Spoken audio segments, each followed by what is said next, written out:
As your vision clears, various shapes gradually begin to emerge.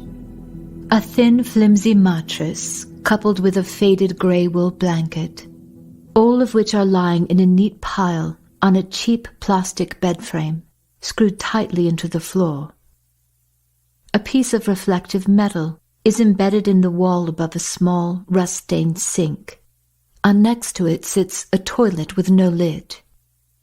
A gloomy light is cast by a single bulb in the ceiling, encased in a metal cage. High in a corner, a solitary security camera swivels slowly back and forth, systematically scanning the room. There is nothing else. No pictures, no windows, just whitewashed cement walls. After frantically pulling on the handle and beating on the door, it's obvious no one is coming to help you. You try yelling and waving your arms at the camera, and though you're certain you're being watched, no one responds as you anxiously pace back and forth like a caged animal. Finally you give up, sit down on the decrepit little bed, cross your legs, and slowly lean back against the cold wall.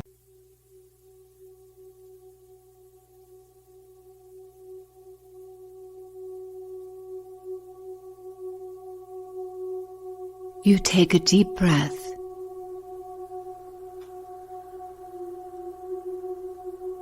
Close your eyes.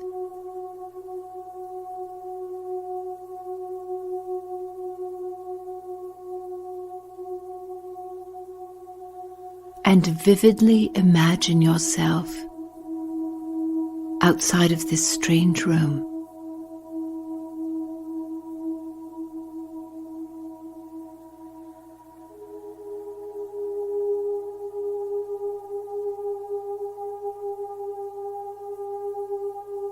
Gradually, you feel your essence pull away from your body.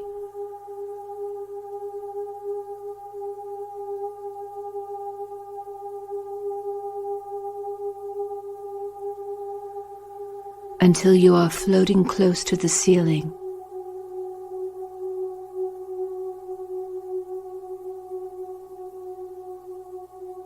From this vantage point, you see yourself sitting motionless on the bed.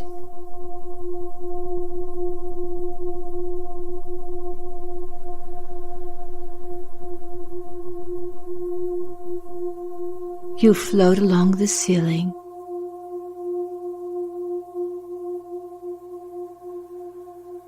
and then through the wall, and further on into a brightly lit hallway, lined with doors that look just like yours.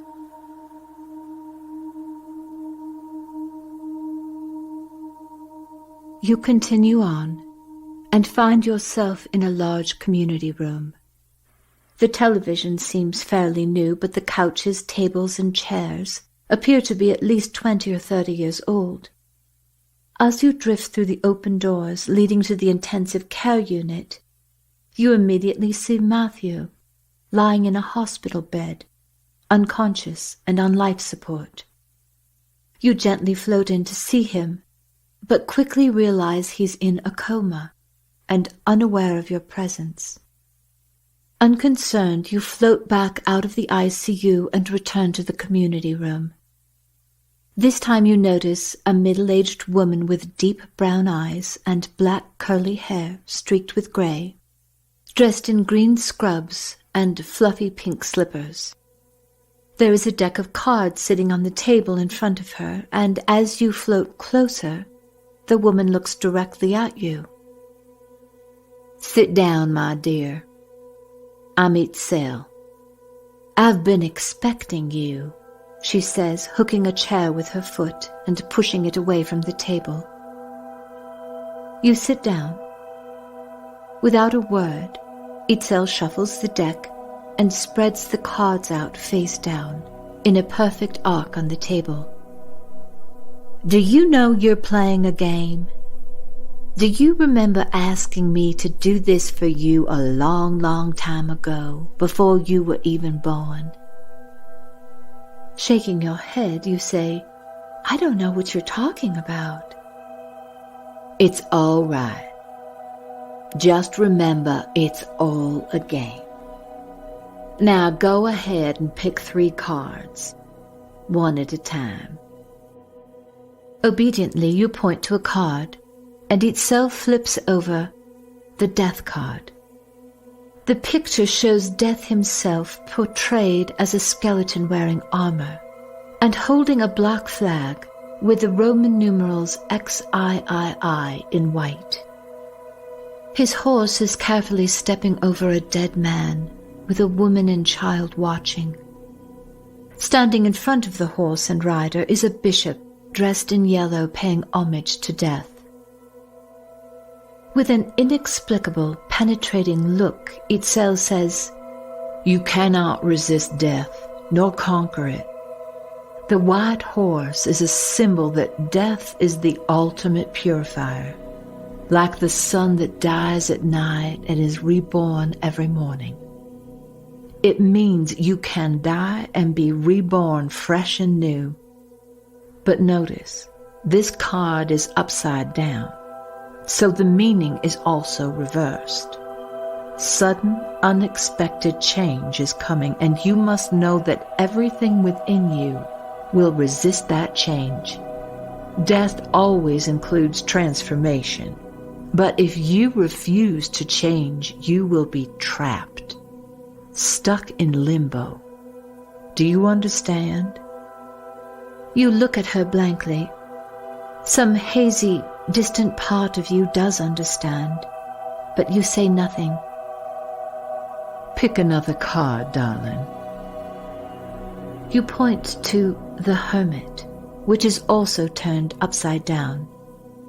The card depicts an old man with a flowing white beard and shoulder-length white hair, dressed in a long gray cloak, standing alone on a snowy mountaintop with a dark, bluish-gray sky in the background.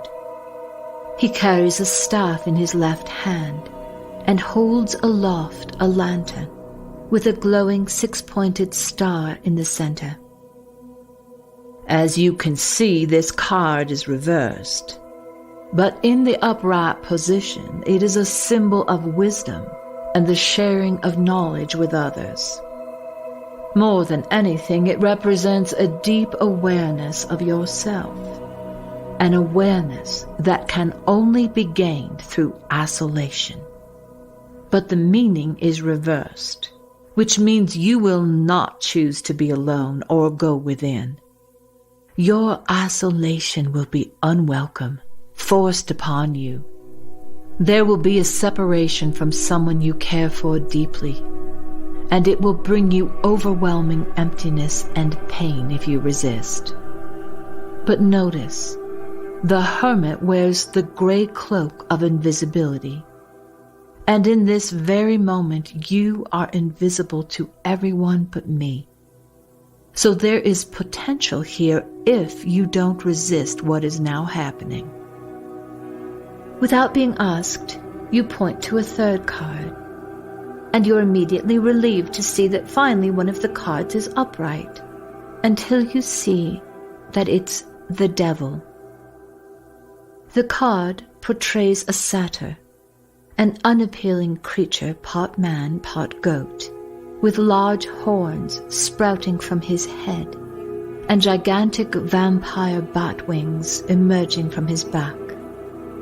From his feet protrude bat claws, rather than the typical toes or hooves, and he is perched high above a man and woman, both naked with tiny goat horns sprouting from their heads, and they have goat-like tails as well. They are chained to the podium where the Devil sits, and also chained to each other. This doesn't look good, you say, shaking your head. With a sigh, Itzel says, Yes, this one is challenging, no doubt. This is just a game, right? You say uncertainly. Yes, my dear, you are playing a game, says Itzel reassuringly. Okay, go ahead and tell me what it means.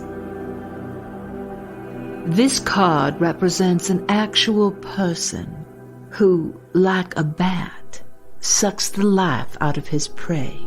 But in this case, it's not blood, but energy. He takes the life force of others, believing that the end somehow justifies the means. There is something about him that is irresistible, almost hypnotic. He may actually use hypnosis to get what he wants, and those that come near him are easily held within his power. The inverted pentagram above his head signifies dark intent and black magic. Is there anything good about any of this? You say doubtfully. Itzel raises an eyebrow and says, Well, look here at the man and woman. It appears they're being held captive against their will. But if you look more closely, you can see the chains around their necks are loose and could easily be removed. This means they're voluntarily in bondage. This is the good news? You say impatiently. It means you have a choice. This is actually the most important card for you to understand. On the one hand, you'll meet a man who embodies these things. But unlike the repulsive picture on this card, you may feel strangely drawn to him. He may be ultra charismatic. He may have certain characteristics that are much like your own. In other words, he won't look like a devil, but he will mirror to you all of your hopes and fears. It will be easy to feel like his victim, easy to blame him for what happens to you. But if you believe that to be true, you will fall completely under his control. You'll transfer your energy over to him and he will become more powerful, while your energy becomes more and more depleted. But I thought you said we're playing a game, you say, feeling frightened and confused. This doesn't sound like any fun at all. The trick to this game is to remember it's all your game, and you have a choice. You can play it according to someone else's rules, or play it by your own rules. You can get caught up in their version of reality, or you can choose to remain in your own. Have we done this before? You say, blinking. I've dreamt of you before, haven't I? Your body begins shaking uncontrollably. Then suddenly, both Itzel and the room dissolve into complete darkness.